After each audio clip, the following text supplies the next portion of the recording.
The crosswalk. Sterling Harcourt didn't do traffic. Not because he couldn't sit in a car like any other man, but because a vampire king did not wait. Yes. The city usually moved around him the way water moved around stone. Lights turned green at the right moment. Doors opened before he reached them. People stepped aside without knowing why. That's how influence worked when you were older than most nations and your name was stitched into the unseen treaties that kept monsters from turning the world into a feast. Yet here he was, trapped in the back seat of his black Mercedes at a red light on Fifth Avenue, listening to his fiancée discuss wedding venues as if a wedding was a lever that could pull destiny into place. Courtney sat beside him with her posture perfect and her voice polished. She wore a tailored black coat that looked like it had never known a wrinkle and gloves the color of spilled ink. Her phone glowed between her fingers as she scrolled through galleries of ballrooms and floral arrangements, each image colder than the last. "The Winter Hall photographs better in December," she said, bright and certain. "Snow outside. Crystal chandeliers. It sends the right message to the council." Sterling gave the practiced nod of a king who had mastered the art of appearing present while keeping his heart behind a locked door. It was the same skill that had kept him alive through centuries of betrayal. The same restraint his father had beaten into him as a lesson. Duty first, emotion last. Courtney liked that about him. She did not ask him to feel. She asked him to perform. "The floral budget alone will be..." Courtney paused mid-sentence and her tone sharpened slightly. "Sterling, are you listening?" He could have answered. He had 1,000 smooth answers ready at all times. But the world outside the tinted window shifted. And for the first time in decades, Sterling forgot how to pretend. A woman stepped off the curb into the crosswalk. Long brown hair, not glossy and styled like Courtney's but loose and wind-tossed, catching gray daylight like a ribbon. A charcoal cardigan wrapped around her body, thin in winter, the fabric stretched at the elbows. She moved with a careful determination, chin lifted, shoulders set, as if she'd been forced to become brave simply to survive being tired. And strapped to her front, 2 babies. 2 tiny faces nestled against her chest in a double carrier, bundled in soft hats with little ears on top. One of them yawned, mouth opening in a silent O. The other blinked slowly, lashes thick and dark. Sterling's breath stopped, not because he needed oxygen, but because every instinct in his body slammed into a wall and shattered. He knew that walk. He knew the stubborn angle of her shoulders, the way she moved like she didn't expect help from anyone. He knew the shape of her mouth even from behind glass. Emerson. The name hit him like a blade. Emerson Becker, his former human lover, his secret, his mistake, his mercy. The woman he had left 13 months ago because he had convinced himself love was not something a king was allowed to keep. The light stayed red. The driver's hands tightened on the wheel, glancing in the rearview mirror as if uncertain whether to move at Sterling's command. Sterling didn't speak. He couldn't. He watched as Emerson crossed the street with the twins pressed close to her heart, her arms curved protectively around them as she navigated the cold and the crowd. Her face looked thinner than he remembered. There were shadows beneath her eyes. A bruise-colored exhaustion sat in the slope of her posture like a second coat. Then the baby who had yawned lifted his head, just enough. And Sterling saw the eyes. Silver blue. His eyes. Hardcore eyes. For a single, suspended second, the world narrowed to that impossible detail. The city noise vanished. Courtney's voice became a distant echo. Even the hum of the engine felt far away. Time, usually Sterling's obedient servant, refused to move. The baby blinked, calm and unafraid. A tiny hand flexed against Emerson's sweater. Emerson didn't look up. She never looked toward Sterling's car. Not once. She crossed like she had crossed 1,000 times before, like the world had taught her she could not rely on anyone and she had listened. Sterling's mind did the math without permission.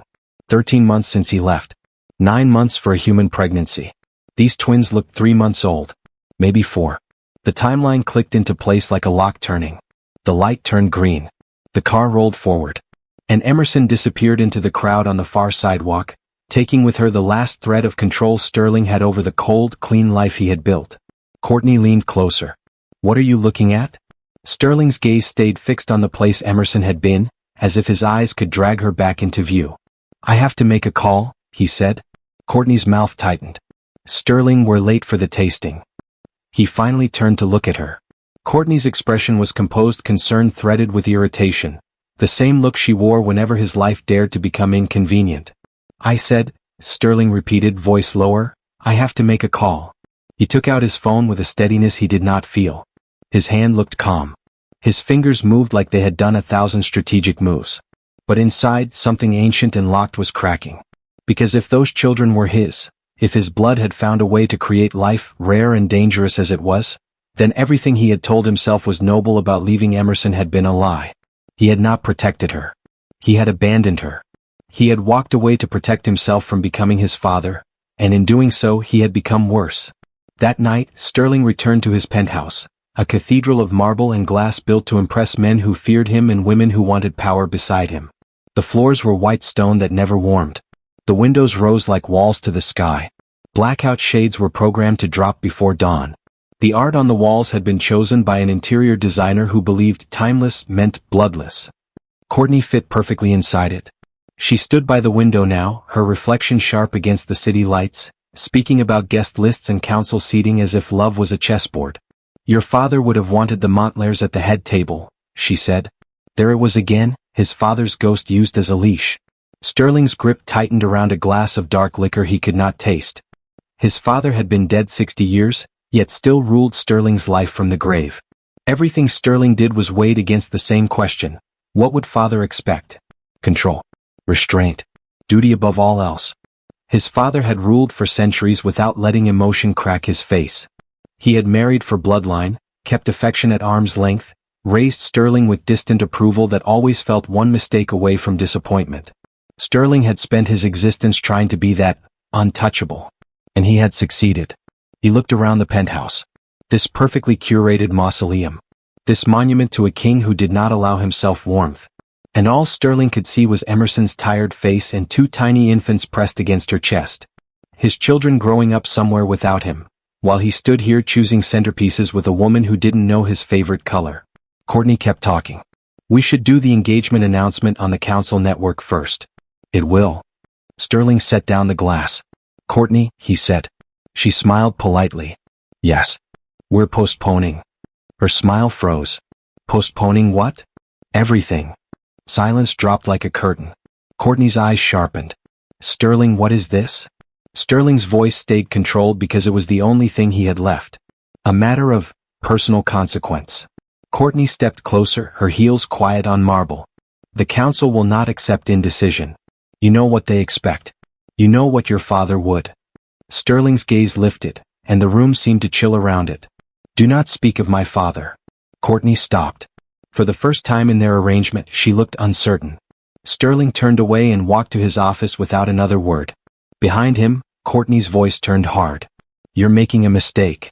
Sterling didn't answer because he had already lived the mistake, 13 months ago, when he walked away from a small apartment and a woman who loved him with both hands open. He closed the door and for a moment, allowed himself to feel the weight of what he had seen. Then he made the call he had avoided making for over a year. The private investigator who worked in shadows answered on the first ring. Sterling didn't waste breath on pleasantries. "I need an address," Sterling said. "Emerson Becker. Current residence. No alerts. No trace." There was a pause, just long enough for respect to register through the line. "Understood," the investigator said. "I'll send it." Sterling stared at the dark city outside his window as the call ended. In the glass, he saw his own reflection. A king with a perfect jawline, perfect posture, perfect coldness. A monster made elegant. He told himself he would confirm paternity. He told himself he would make a plan. He told himself he would do this the right way. But the truth was simpler. He needed to see them again. He needed to see her again. At 2:07 a.m., the text arrived with a street number in Queens. Not wealthy. Not dangerous. Ordinary. The kind of place where people worked 2 jobs and parked too close to fire hydrants. The kind of place where no one cared that a vampire king existed, because the rent was due whether monsters were real or not. Sterling stood across the street before dawn, hoodie pulled low, hands in pockets, watching the second-floor window of a converted brownstone. The lights were off. Emerson was asleep, or trying to sleep if the twins allowed it. Sterling told himself he would knock at sunset and speak like a king. But he stayed frozen across the street like a coward, because courage was easy against enemies and terrifying against the person you had wronged. The sun threatened the horizon, and Sterling retreated to his car before daylight could burn his skin. He sat behind tinted glass while the world brightened, feeling the strange helplessness of being forced to wait. Just after 9, Emerson emerged. Sterling's chest tightened again. She looked like someone who had been holding her breath for months. Her hair was pulled into a messy knot. She wore a worn jacket and jeans with a rip at the knee. Her hands were full, because her life allowed no empty space. A double stroller caught on the threshold of the building. Emerson adjusted the angle, tried again, and one baby started crying. She murmured something soft and steady, rocking the stroller with her hip while wrestling it over the lip of the doorway. No one stopped to help. A man walked past with headphones on. A woman glanced once and looked away. A delivery cyclist nearly clipped her and shouted something rude without slowing. Emerson didn't react. She simply endured. Sterling watched as she balanced 2 grocery bags on one arm while pushing the stroller with the other. Her shoulders were tight. Her jaw set. She had carried this weight alone while he sat and marbled, deciding what color the tablecloths should be. Something inside Sterling shifted, not rage, not jealousy, but a kind of shame so sharp it felt like sunlight in his chest. Emerson stopped at the corner for the walk signal. One twin fussed louder. Emerson leaned down, found a pacifier in the diaper bag, and eased it into the baby's mouth without missing a beat. The crying stopped. Emerson exhaled. Sterling realized then that he had told himself a story to justify leaving. He had convinced himself he was protecting her from the darkness of his world. He had convinced himself he would poison her happiness. He had convinced himself love would turn into duty, and warmth into disappointment, because that was what his father had taught him love became. But Emerson hadn't needed protection from him. She had needed him. And he had abandoned her because he was afraid to risk becoming a better man. At sunset, Sterling did not wait for courage to arrive. He chose a simple black coat, nothing royal, no crest, no ring. He left his guards behind. He left his title behind. He drove alone into Queens with the kind of fear he hadn't felt since he was a boy, forced to stand before his father's throne and prove he deserved to exist. He climbed the steps of the converted brownstone as the streetlights flickered on. And he knocked. The door opened a few inches. Emerson stood there in gray sweatpants and an oversized sweater, holding a baby monitor in one hand. The hallway light painted her face softly, and for a moment Sterling saw the woman he used to know, before exhaustion carved new lines into her. Her expression didn't change. No shock. No fury. Only recognition. Like she had expected this eventually. "Sterling," she said quietly. Not a question. Just his name. His voice came out rough. "Emerson."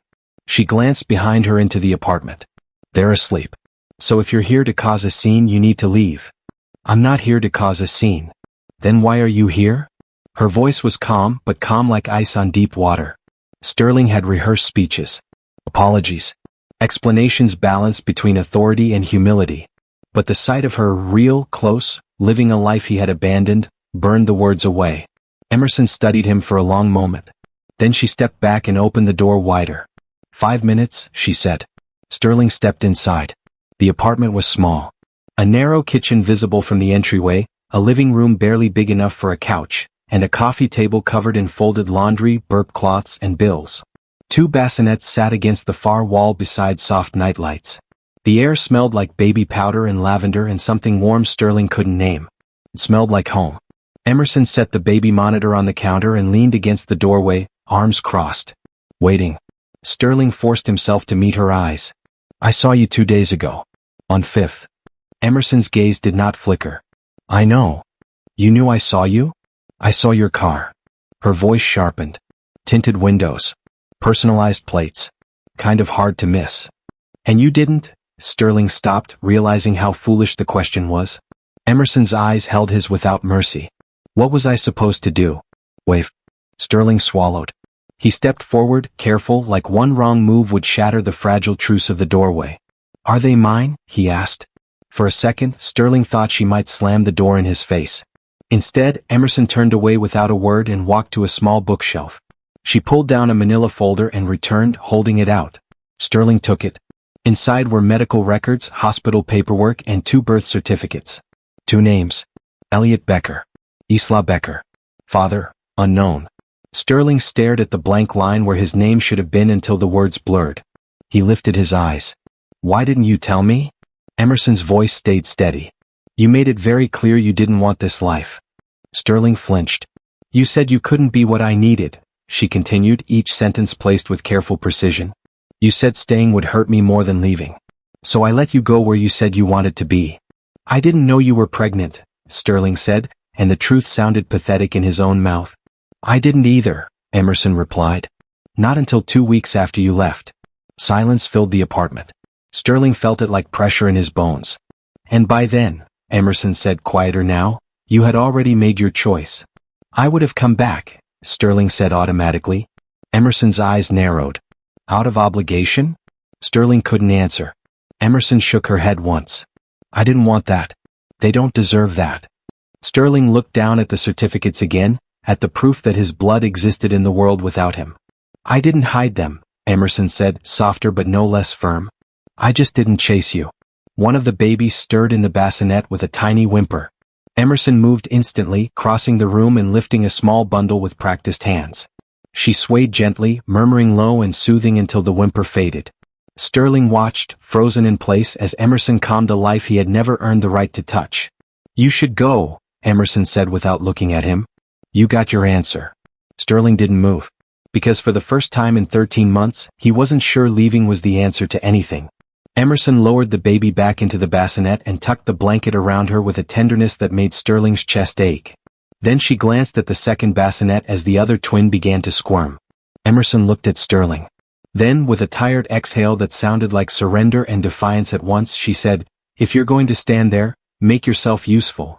Sterling's body went still. Emerson nodded toward the second bassinet. "Elliot's fussier. He settles if you hold him." Sterling took a step forward like he was walking toward an altar, not a baby. His voice broke. I don't know how." "Don't overthink it," Emerson said. "Support the head." Sterling reached into the bassinet with hands that had ended wars, signed treaties, passed death sentences without flinching. He slid one hand under Elliot's head and the other under the tiny back. He lifted. Elliot's eyes opened. Silver blue. Clear and bright and unmistakable. Hardcore eyes. Sterling's chest cracked open with something ancient and sharp and alive. The baby stared up at him with calm curiosity, as if this was exactly where he belonged. Sterling whispered, barely audible, "Hello." Elliot made a small sound and curled his fingers against Sterling's coat, gripping like a promise. Sterling had built his entire existence around control. But in that moment, holding his son, control left him completely. Emerson stepped closer and adjusted Sterling's arm gently, shifting the baby into a more natural position against Sterling's chest. Her fingers brushed his sleeve. She pulled back quickly like touch was dangerous. The apartment was too quiet. The night light glowed softly. The baby breathed, and Sterling realized something terrifying. This warmth was what he had run from. Emerson's voice came out softer than before. "He looks like you." Sterling stared down at Elliot, at the tiny face, the impossible eyes, the fragile trust. "I'm sorry," Sterling said, and for the first time in a century the words weren't political. They were human. Emerson's expression didn't forgive him. But it didn't harden either. "For what?" she asked. "For leaving," Sterling said. "For convincing myself it was noble. For letting you do this alone." Emerson swallowed, and for a second her calm trembled. "You didn't let me do anything, Sterling. I chose this." "You shouldn't have had to," Sterling said. Emerson looked at him then, really looked, and in her eyes Sterling saw the truth. She was strong. But she was tired. And she had needed him. Elliot's tiny hand flexed against Sterling's chest, right over where a heartbeat should have been. Sterling held his son and looked at Emerson with a vow forming in the silence. He would not leave again. Not this time. Not ever. The fiancé and the lie. Sterling did not leave that night. He told himself he would, after 5 minutes, after answers, after proof. But time lost its authority inside Emerson's small apartment, where the walls were thin, the light was warm, and the future breathed softly in 2 bassinets. Elliot slept against Sterling's chest as if he had always belonged there. Sterling stood frozen, afraid that if he moved, the fragile piece would shatter. His body, normally cold and perfectly still, felt wrong, too tense, too aware. He adjusted his grip slightly, supporting Elliot's head the way Emerson had shown him. The baby stirred once, then settled, fingers still curled in Sterling's coat like a claim. Emerson watched him from the kitchen doorway. She did not smile. She did not soften. But she did not tell him to put the baby down either. "You should sit," she said finally. Not gently. Not cruelly. Simply practical. Sterling obeyed. He lowered himself onto the edge of the couch, movements slow and deliberate, as if the world might crack if he acted like a king instead of a man. Elliot sighed in his sleep, warm and impossibly alive. Sterling felt it then, the weight. Not physical but moral. A responsibility that did not come with guards or crowns. Emerson crossed the room and lifted Isla from her bassinet with practiced ease. The baby barely stirred, cheek resting against Emerson's collarbone. The sight struck Sterling harder than any accusation could have. "You're good at this," Sterling said quietly. Emerson didn't look at him. "I had to be." Silence settled again, thicker this time. Sterling searched for words that didn't sound like excuses. "I didn't come here to disrupt your life." Emerson finally met his eyes. "Then why did you come?" "Because I was wrong," he said. "And because those children deserve more than silence." Emerson's jaw tightened. Silence was easier than false promises. Sterling accepted the blow without flinching. "I won't make promises I can't keep." "That was your problem before," Emerson replied. "You decided what you couldn't keep without asking me what I needed." The truth of it settled heavily between them. From the bassinet, Isla made a small sound. Emerson swayed instinctively, rocking her with gentle precision. Sterling watched the motion, memorizing it, not as a tactic, not as strategy, but as something sacred. "I won't stay if you don't want me to," Sterling said. "But I won't disappear again." Emerson studied him, exhaustion lining her eyes like old ink. "You don't get to decide that either." Sterling nodded. "Then tell me what you want." Emerson hesitated. It was the smallest pause, but Sterling felt it like a held breath. "I want," she said slowly, "stability. For them. No secrets. No disappearances. No sudden decisions made in rooms I'm not allowed into." "You would be allowed everywhere," Sterling said without thinking. Emerson's mouth curved slightly, not a smile but recognition. "That world doesn't work that way." Sterling looked down at Elliot, then back at Emerson. "Then I will change how it works." The words were quiet, but they carried the weight of centuries. Sterling left just before dawn. Not because Emerson told him to go, but because daylight was a boundary even kings respected. He placed Elliot gently back into the bassinet with hands that no longer shook. Emerson watched every movement, measuring sincerity not by words but by care. At the door, Sterling paused. "I'll come back tonight," he said. "If you allow it." Emerson held Isla close and nodded once. "We'll see." It was not forgiveness. But it was not rejection. Sterling walked into the fading night with a strange, unfamiliar ache in his chest, something close to hope and far more dangerous. The next evening, Sterling returned without ceremony. No armored car. No guards in shadows. Just a man carrying a box of diapers he'd clearly bought in the wrong size and a bag of groceries that suggested he had read ingredient labels for the first time in his life. Emerson opened the door and raised an eyebrow. Sterling held up the bag. "I may have misjudged portions." Emerson took it, glanced inside, and shook her head faintly. "You bought organic baby food imported from 3 countries." "I panicked," Sterling admitted. That earned him the smallest, briefest huff of laughter, gone as soon as it appeared, but real enough to matter. He stayed. He learned. He warmed bottles too slowly. He rocked Elliot too stiffly. Isla cried less for him, which Emerson explained meant she didn't trust him yet. Sterling accepted that too. Night after night he came back. Not as a ruler. Not as a savior. Just present. And presence, Sterling learned, was harder than power. Across the city, Courtney waited. She stood in Sterling's penthouse with the confidence of a woman who believed absence was a temporary malfunction, not a decision. Her phone lay untouched on the marble counter as she stared at the city beyond the glass. This was not how things went. Sterling did not miss meetings. Sterling did not vanish without explanation. Sterling did not ignore calls. The elevator chimed. Sterling stepped out, coat unbuttoned, expression unreadable. Courtney turned sharply. "There you are." Sterling removed his coat carefully. "We need to talk." Courtney crossed her arms. "You disappeared for 2 nights. The council is asking questions." "I'm sure they are." Courtney's eyes narrowed. "This isn't funny." "No," Sterling said calmly. "It isn't." She stepped closer. "Whatever distraction this is, it ends now. The announcement is scheduled. Your absence suggests instability." Sterling met her gaze without flinching. "Then let them see it." Courtney froze. "What?" "I am not marrying you," Sterling said. Not coldly. Not cruelly. Simply true. The silence that followed was sharp enough to cut. Courtney laughed once, incredulous. "You don't get to just cancel a dynasty."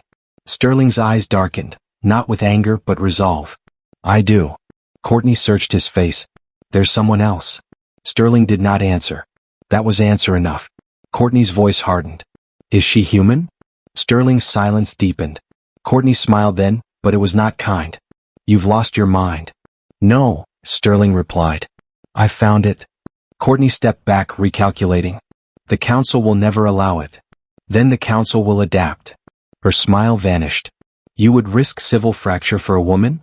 Sterling thought of Emerson's tired eyes, of Elliot's grip, of Isla's quiet trust. I would risk everything, he said, for my children. Courtney went still. Children? She repeated. Sterling's gaze sharpened. You will not go near them. Courtney's composure cracked for the first time. You hid this from me? You were never meant to know, Sterling said. Courtney straightened, anger replacing disbelief. Then you underestimate me. 2 days later, Emerson felt it. Not danger, not yet, but pressure. Her landlord mentioned policy changes. The daycare waitlist she'd been promised suddenly closed. A woman at the grocery store stared too long, then whispered into her phone. Sterling noticed immediately. You're being watched, he said quietly one evening as they stood in the kitchen, Elliot asleep against his shoulder. Emerson stiffened. By who? People who fear change, Sterling replied. And people who believe power entitles them to take. Emerson turned to him. Is this because of you? Yes, Sterling said. And I won't pretend otherwise. She absorbed that jaw set. I won't let them touch my children. They won't, Sterling said. Emerson studied his face. That sounds like a threat. Sterling shook his head. It's a promise. That night, the council summoned him. The message was formal. Unavoidable. Ancient. Sterling stood in the chamber beneath the city, a ring of stone older than governments, lit by low crimson light. The elders watched him with eyes that had seen empires burn. You are destabilizing the balance, one said. You have broken an engagement, said another. And concealed assets, murmured a third. Sterling's voice echoed steady and unbowed. My children are not assets. A ripple moved through the chamber. Children? An elder repeated slowly. Twins? Sterling said. Pause. Then one elder leaned forward, eyes narrowing. Twins are improbable. They exist, Sterling replied. Then they must be registered, the elder said. Assessed. Sterling's hands curled into fists. They are human infants. They are hard-court blood, the elder countered. Which makes them council concern. Sterling's voice dropped. They are under my protection. The chamber fell silent. At last the eldest spoke. Bring them to us. Sterling lifted his chin. No. Gasps rippled. The elder's gaze hardened. Then you challenge the council. Sterling did not hesitate. I choose my family. When Sterling returned to Emerson's apartment that night, his expression was grave. Emerson took one look at him and knew. What did they say? She asked. Sterling knelt in front of her, lowering himself to her level, not as a king but as a man asking permission. They want the twins, he said. Emerson's arms tightened around Isla. Over my dead body. Sterling met her eyes. That will not be necessary. She searched his face for deception and found none. They will not take them, Sterling continued. Not from you. Not from me. Emerson swallowed. This world of yours, it's dangerous. Yes, Sterling said honestly. Which is why I won't let it touch you without me standing in front of it. For the first time, Emerson did not pull away. She didn't lean in either. But she stayed. The queen who refused to bow. The first public humiliation came quietly. It always did. Not with shouting or violence but with paperwork, polite smiles, and doors that closed just a little too fast. Emerson felt it when the daycare coordinator stopped returning her calls. When the hospital billing department suddenly lost her assistant's paperwork. When her landlord emailed to say the building was being reconsidered for renovation, and her lease might not be renewed. None of it screamed danger. But all of it whispered the same message. You don't belong. Sterling noticed the tension in her shoulders before she ever said a word. You're holding your breath, he said one evening as Emerson bounced Isla gently while Elliot slept in his carrier. I'm fine, Emerson replied automatically. Sterling didn't argue. He simply reached into his coat pocket and placed his phone on the table, screen glowing with an open email. Emerson read it once. Then again. Her stomach dropped. They're raising my rent, she said slowly. By 40%. Effective next month. Sterling's jaw tightened. They can't do that, she added quickly, fear flashing through her calm. I've never been late. I've never complained. They can, Sterling said quietly. If they're encouraged. Emerson looked at him sharply. By who? Sterling didn't answer right away. That was answer enough. The breaking point came at the pediatric clinic. Emerson sat in the waiting room with the twins, diaper bag at her feet, exhaustion etched into every movement. Sterling had offered to come, but she'd insisted she could handle a simple checkup on her own. She wanted to prove, to herself most of all, that she wasn't fragile. The receptionist barely looked up when Emerson approached. Name? The woman asked. Becker. Emerson. Twins. The receptionist typed, frowned, then typed again. I don't see you. I have an appointment, Emerson said calmly. 10 a.m. The receptionist sighed loudly as if inconvenienced by Emerson's existence. Insurance. Emerson slid the card across the counter. The woman's eyes flicked over it, then hardened. This coverage doesn't apply here anymore. That's not possible, Emerson replied. I was here last month. Policies change, the receptionist said flatly, already turning away. One of the twins began to cry. Emerson shifted the carrier, keeping her voice steady. Could you please check again? The receptionist finally looked at her fully. Looked at the worn sweater. The tired eyes. The stroller wheels scuffed from city sidewalks. This clinic prioritizes certain patients, she said. The words weren't loud, but they were sharp. Emerson felt heat rise in her chest, not anger but something older and heavier. Shame tried to creep in, the familiar voice that told her not to make trouble. She straightened. I'm not asking for priority, Emerson said. I'm asking for medical care for my children. The receptionist leaned back. Then you'll need to reschedule somewhere else. A man in an expensive coat behind Emerson cleared his throat impatiently. Some of us have places to be, he muttered. Emerson closed her eyes for half a second. Then she turned. Then go, she said quietly. Because my children are staying. The room fell silent. The receptionist scoffed. Security. Stop. The voice cut through the room like steel wrapped in silk. Sterling stood in the doorway. He hadn't meant to come. He had sensed something, an unease he'd learned to trust long ago, and followed it. Now he took in the scene with a single glance. The crying child. The stiff receptionist. The whispering patients. And Emerson, standing perfectly still, refusing to bow. Sterling walked forward slowly. Every step carried weight. The air seemed to change around him, pressure settling in the room like an approaching storm. Conversations died. Phones lowered. People shifted without knowing why. Sterling stopped beside Emerson. He did not touch her. He did not raise his voice. This clinic, he said calmly, receives funding from the Harcourt Foundation. The receptionist blinked. What? Sterling turned his gaze to her fully. Which means, he continued, your employment is conditional upon compliance with its charter. The woman swallowed. Sir, I'm just following. Policies, Sterling finished. Yes. I'm familiar with how that excuse works. He glanced at the computer screen. You removed her appointment manually. You flagged her insurance incorrectly. I didn't.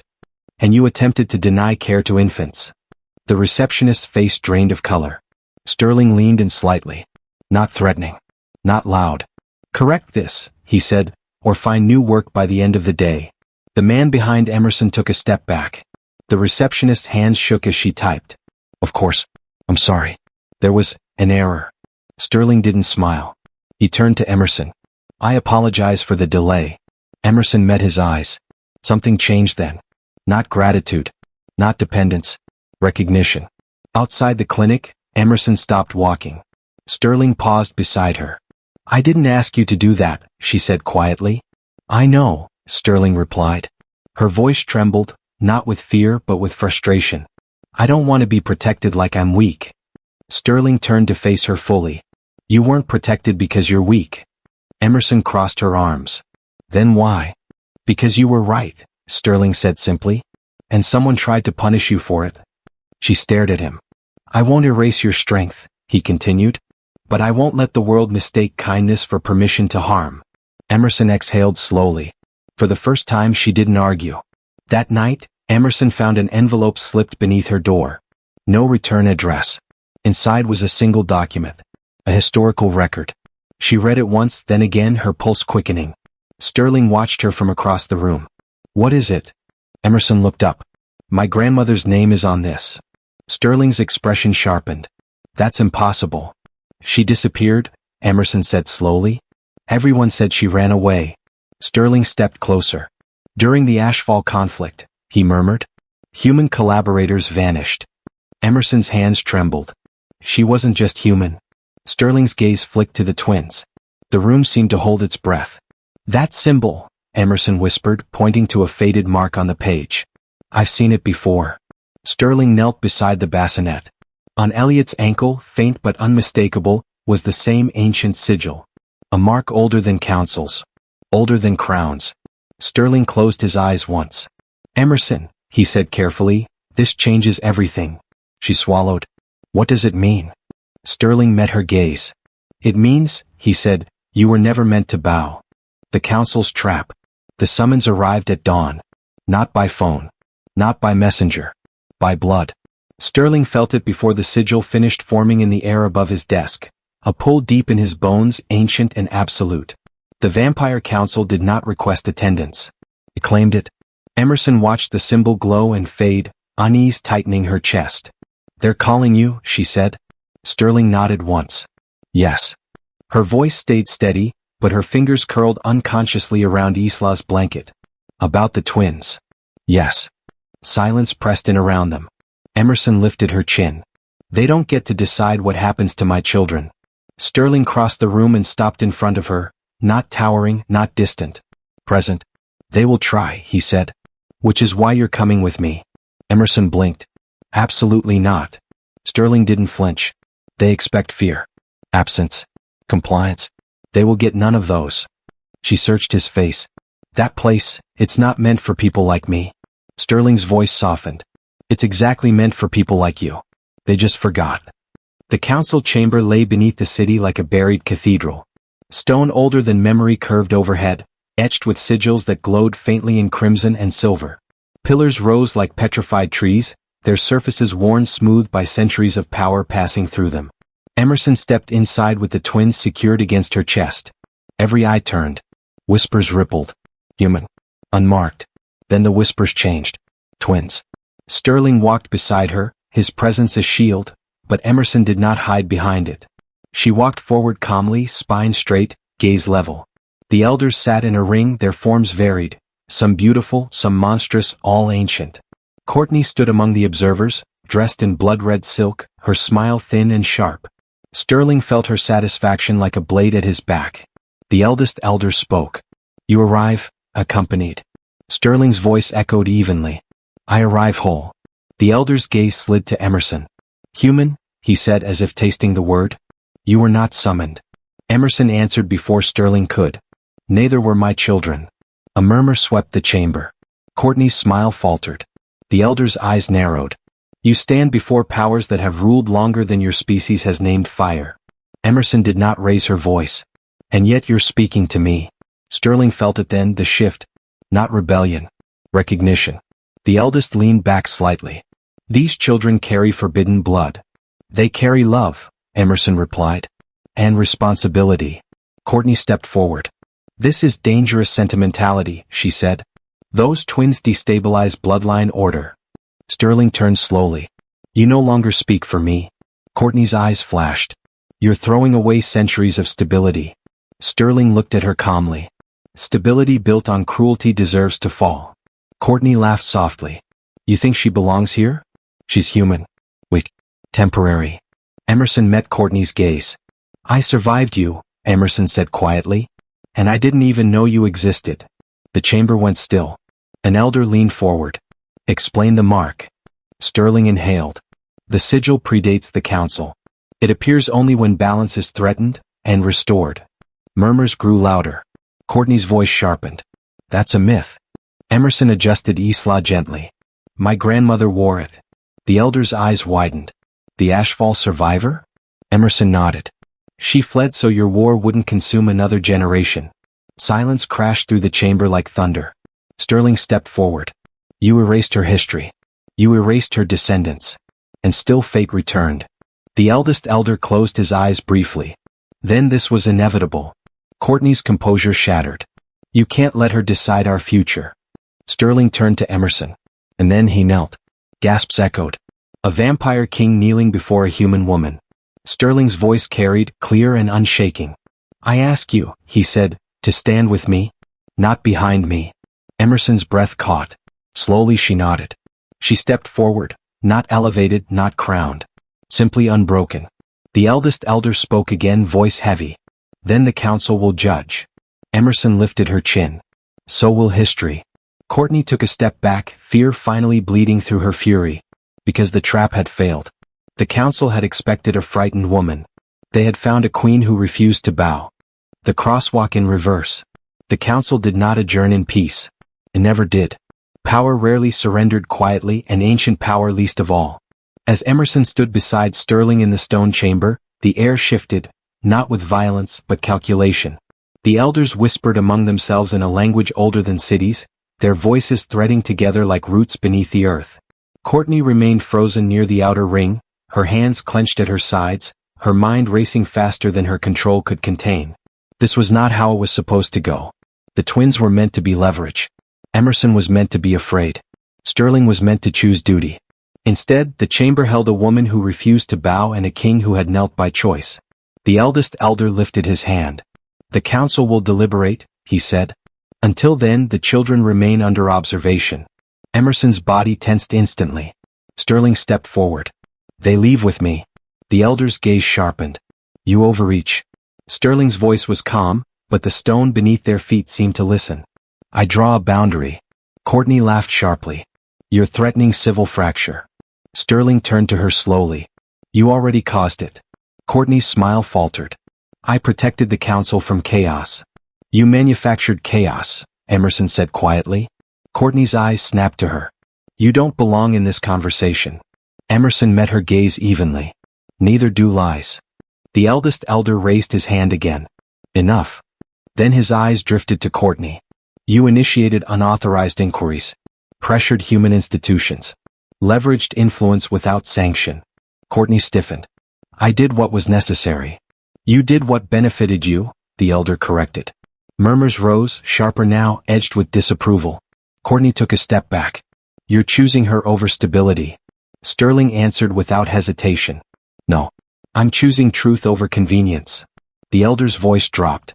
"Courtney of House Vermont, you are stripped of council favor pending inquiry." The words hit like a blade. Courtney's breath caught. "You can't." "You already did," the elder said. Instant karma rarely arrived with spectacle. It arrived with consequences. Courtney was escorted from the chamber, her power unraveling not with screams but silence. Emerson watched, heart pounding, not with triumph but clarity. Justice did not need cruelty. It needed courage. The backlash came swiftly. Not through violence but exposure. Sterling anticipated it. By the next night, a coordinated attempt was made to discredit Emerson. Anonymous tips, falsified records, rumors whispered into the right ears.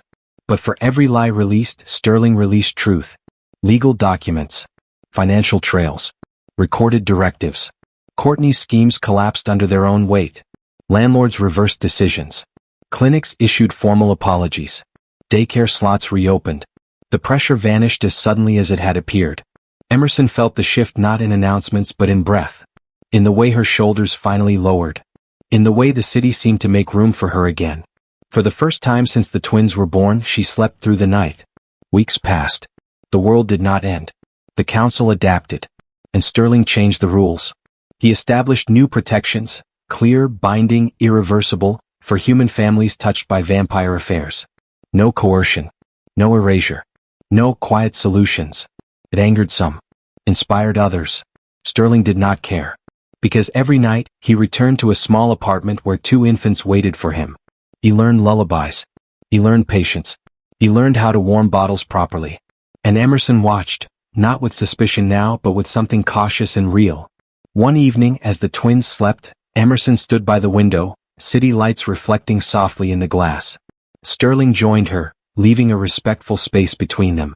"You don't have to stay," Emerson said quietly. "You've done enough." Sterling shook his head. "I'm not here because of obligation." She turned to him.